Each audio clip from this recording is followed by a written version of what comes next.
I recently made a community post asking if Valorant would be bigger than CSGO in 3 years. Although the result favored Valorant, that's to be expected since most people know me for my Valorant content. However, I'd like to discuss this further as I think both CS and Valorant are great games and there are a lot of good points to be made. Hi guys, this is Eggwick and today I'll try to answer the question, will Valorant ever surpass CSGO? If you like this vid, please consider subscribing to the channel. It's free and you can always unsubscribe at any time. Enjoy! Also, he streams on Monday, Wednesdays, and Fridays at 8 PM GMT plus 8, and we'd love to have you. Before anything, I just want to say that I've put in a lot more time on Valorant than on CSGO. Still, I do not think that Valorant will surpass CS. I'm only going to be talking about player base or player count because other aspects like esports or quote-unquote greatness are hard to define, especially since that topic becomes more subjective. Besides, we know that Riot is going to do a phenomenal job on the esports side of things anyway. With that said, here's something to consider. In 3 years, what will Valorant look like?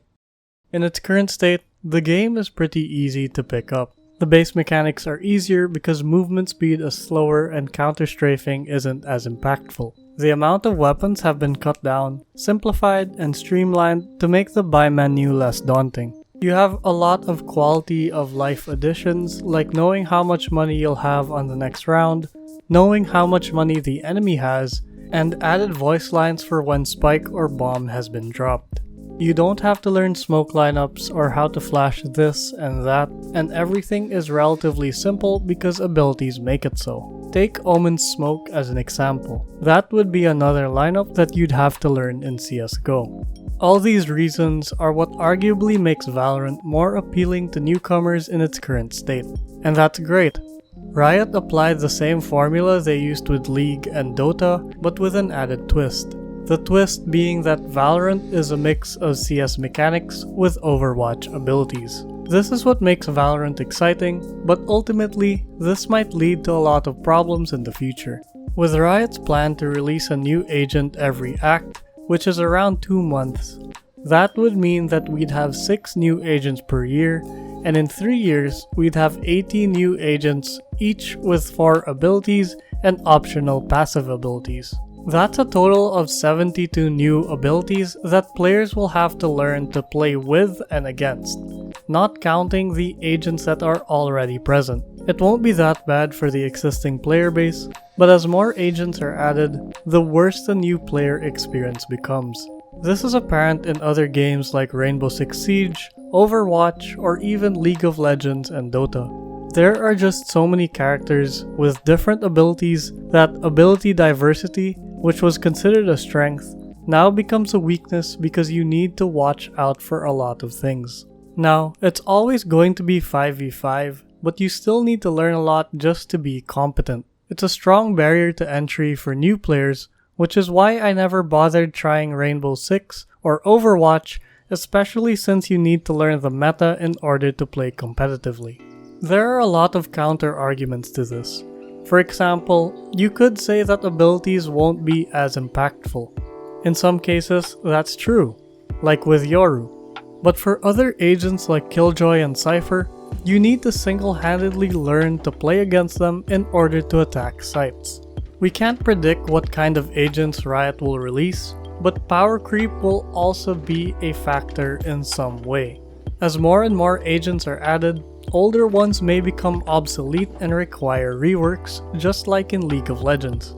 Riot has stated that they plan to get crazier with each agent release, and the increasing complexity of agents like Astra shows that. Now, League is still going strong, Overwatch and R6 are still doing great, so this might not be that big of a deal. But we still need to acknowledge that this is a problem that CS will never have. Because of these factors, I see Valorant becoming harder and harder to learn as time passes, whereas CS will still remain relatively simple. I use the term relatively because CS's mechanics and utilities are easy to understand but hard to master. A smoke is a smoke, a molly burns, and a flash blinds you. whereas Valorant's mechanics are easier than CS's, but the complexity comes from the abilities and how they're used. Omen's smoke is different from Brim's and Viper's, Yoru's flash is different from Phoenix's and Sky's, and there are many other status effects like blinds and slows. I believe that in the long run, this is why Valorant will not surpass CSGO. Though Valorant does have a few things going for it. Great anti-cheat, devs that are involved and respond to community feedback, and a thriving esports scene. CSGO also has its strengths. Community servers and maps, an easy to learn, hard to master mechanic system, and an already dedicated player base. I don't know how much of an impact these factors will have, but I just wanted to give my own take on the debate. Again, this is just my opinion. This video is definitely not a conclusive one, but it's just something to add to the discussion. That said, if you have any thoughts or comments on the topic, I'd love to hear them down below. Also, thank you so much for 40k subscribers. This is Eggwick, thanks for watching, and I'll see you guys next time.